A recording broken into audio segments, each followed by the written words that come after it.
Baik, masih di dalam pembahasan tentang hikmah yang ke-9, hikmah Syata'illah Sakandari dalam kitab Al-Hikam, masih dalam pembahasan tanawu'at ijnasu ila amali litanawu'i waridatil ahwali. Nah, dahulu kita membahas tentang bagaimana perjalanan orang-orang yang melalui jalan tasawuf, yang jalan ilmiah sudah kita bicarakan di video pertama. Orang yang berjalan tasawuf itu sebelum tersingkapnya, ya mesti dia diperjalankan seperti yang kita bicarakan, kita di video sebelumnya, alam nasud, alam jabarut, alam lahud. Nah, itu semuanya alam-alam itu dialami oleh mereka itu. Nah, hadirin wal hadirat yang dirahmati Allah Subhanahu wa taala. Ada yang ditampakkan kepada alamnya para malaikat, namanya alam malakut, cahaya putih bening. Ada yang ditampakkan oleh Allah Subhanahu wa taala kepada alam jabarut, dia ditampakkan kepada makhluk-makhluk gaib seperti jin dan makhluk-makhluk yang lainnya. Ini berjalan seperti ini. Artinya orang sebelum tersingkap kepada zat ma'rifatnya Allah Subhanahu wa taala mesti dia menjalani alam seperti ini. Hadirin wal hadirat yang dirahmati Allah Subhanahu wa taala. Karenanya halnya atau rasa yang dirasakan dialami oleh perjalanan rohaninya pada setiap hamba itu mah berbeda-beda. Karenanya Syata'illah Sakandari ada mengelompokkan itu sesuai dengan perjalanan rohaninya. Ada rohaninya seorang abid, ya. Jadi kalau seorang abid ini adalah orang yang dikuasai oleh hal, atau dia rasanya zuk, ya. Zuk itu hampir tenggelam, ya, atau tenggelam, yang membuat dia merasakan dengan sangat bahwa dirinya hanyalah seorang hamba yang tidak memiliki apa-apa, yakni la haula wala quwata illa billah. Tidak mempunyai daya dan upaya untuk melakukan sesuatu. Dan dia memang betul alami, dia rasakan, ya, kekuatannya, usahanya, ya, bakat-bakat dan apa saja yang ada dengannya adalah daya dan upaya dari Allah. Dia merasakan la haula wala quwata illa billah. Orang yang demikian ini merasakan la haula wala quwata illa, dia tidak bergerak, Masya Allah, nikmat halnya. Ini adalah karunia yang diberikan oleh Allah Subhanahu wa ta'ala. Hadirin wal hadirat yang dirahmati Allah Subhanahu wa ta'ala, orang yang demikian ini yang apabila dia umpamanya memberi, maka dia berhak mengambil kembali pada masa yang dia kehendaki. Orang abid benar-benar bersandar kepada Allah Subhanahu wa taala. Sekalinya dia melepaskan sandaran dia akan jatuh, karena dia benar-benar melihat dirinya kehilangan apa yang datangnya dari Allah Subhanahu wa taala. Orang ini benar-benar merasakan la haula wala quwata illa billah. Dia bersandar kepada Allah Subhanahu wa taala, dan ini adalah karunia. Maka itu, karena ini adalah karunia, apabila dicabut oleh Allah Subhanahu wa taala, dia tidak merasakan lagi hal itu, ya, artinya dia sudah lepas daripada sandaran, maka dia akan resah kembali, ya. Akan tetapi orang yang demikian ini tetap akan ada usaha untuk senantiasa berkekalan di dalam hal yang dia rasakan, atau rasa yang dia rasakan. Ini perbuatan orang-orang yang abid.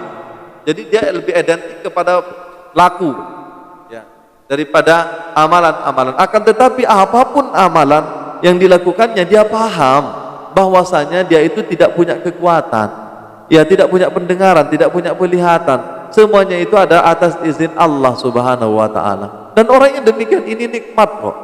Nikmat luar biasa orang abid ini. Dia beribadah ya lillah, ya, memberi dia lillah, bergerak dia lillah, kesana kemari dia lillah, semuanya dia hanya bersandar kepada Allah Subhanahu wa taala. Ini orang abid, ya. Kemudian yang kedua, orang yang merasakan hal namanya yaitu adalah orang asyikin. Orang asyikin ini yaitu dia lebih condong kepada keindahan. Dia lebih condong kepada menyaksikan sifat jamalnya Allah Subhanahu wa taala. Jadi yang Allah berikan kepada dia yaitu adalah yang Allah tampakkan, yaitu adalah sifat jamalnya Allah Subhanahu wa taala. Ya. Sifat keindahannya Allah Subhanahu wa taala. Maka itu orang yang demikian ini senantiasa tenggelam di dalam melihat ciptaan-ciptaan. Dia melihat bagaimana air bergelombang, Allah, dia takjub kepada Allah Subhanahu wa taala. Dia melihat hatinya, yaitu adalah yang menggerakkan ini adalah Allah. Persis seperti apa yang difirmankan oleh Allah Subhanahu wa taala orang yang asyikin ini, yaitu adalah seperti firman alladzina yadhkurunallaha qiyaman wa qu'udan. Ini ialah orang-orang yang senantiasa yang ingat kepada Allah Subhanahu wa taala pada saat kiamat dia berdiri, wa qu'udan pada saat dia duduk, wa ala junubihim dan pada saat dia berbaring, wa yatafakkaru fi khalqis samawati wal ardh. Dan dia senantiasa berpikir apa-apa yang diciptakan oleh Allah Subhanahu wa taala di langit wal ardh dan di bumi.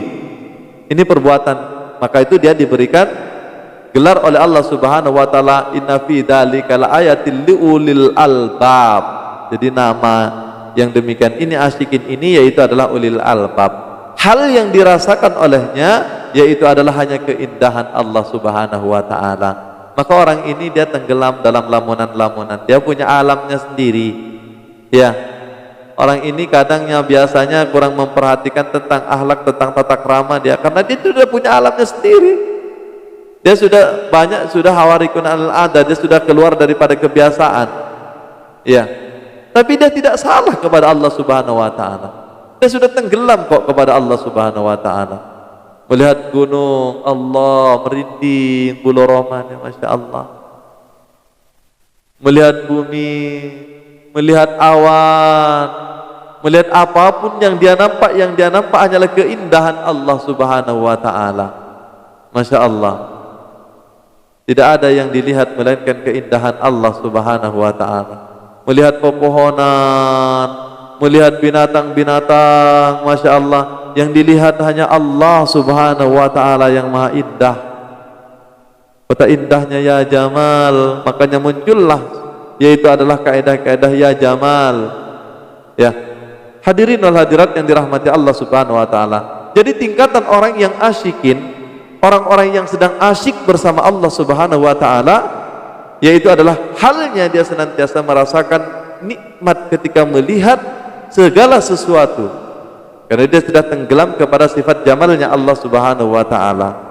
Makanya muncullah salawat-salawat seperti ya Jamalu ya Jamalu. Itu orang yang mengatakan hal yang demikian atau yang membaca bacaan yang demikian karena dia sudah melihat jamalnya Allah. Alladzina yadhkurunallaha qiyaman wa qu'udan wa ala junubihim wa yatafakkaru fi khalqis samawati wal ardh. Maka dia pasti akan mengatakan akhirnya ya setelah dia berpikir ya atas apa yang dicantikan alas samawati ya yang di langit wal ardi dan yang di bumi ya wa ma bainahuma dan di antaranya, maka dia pasti akhirnya nanti akan mengatakan Rabbana ya Tuhan kami ma khalaqta hadza batila, sungguh tidak ada yang sia-sia yang Kau ciptakan ya Allah. Dia sudah tenggelam ke dalam rasa dan rasa ini diberikan halnya oleh Allah Subhanahu wa taala yang tidak diberikan kepada orang yang lain. Maka itulah kalau Syekh Athaillah As-Sakandari mengatakan bahwasanya hal itu berbeda-beda dan ini adalah karunia. Maka itu berbeda-beda amal seseorang itu adalah menunjukkan banyaknya perbedaan rahmat atau karunia Allah Subhanahu wa taala. Maka itu kalau orang yang demikian ini tidak akan membeda-bedakan kelompok, tidak akan membeda-bedakan golongan, tidak akan membeda-bedakan pribadi karena kemampuan atau rahmat yang diberikan pada satu sama lain itu adalah berbeda-beda. Yang nampak hanya keindahan Allah, yang nampak hanya kebesaran Allah. Dia akan tetap menghargai amalan orang lain sekecil apapun dan sebesar apapun, karena sekecil apapun yang dia lakukan pasti halnya dirasakan oleh si pelakunya. Demikian hadirin wal hadirat yang dirahmati Allah Subhanahu wa taala.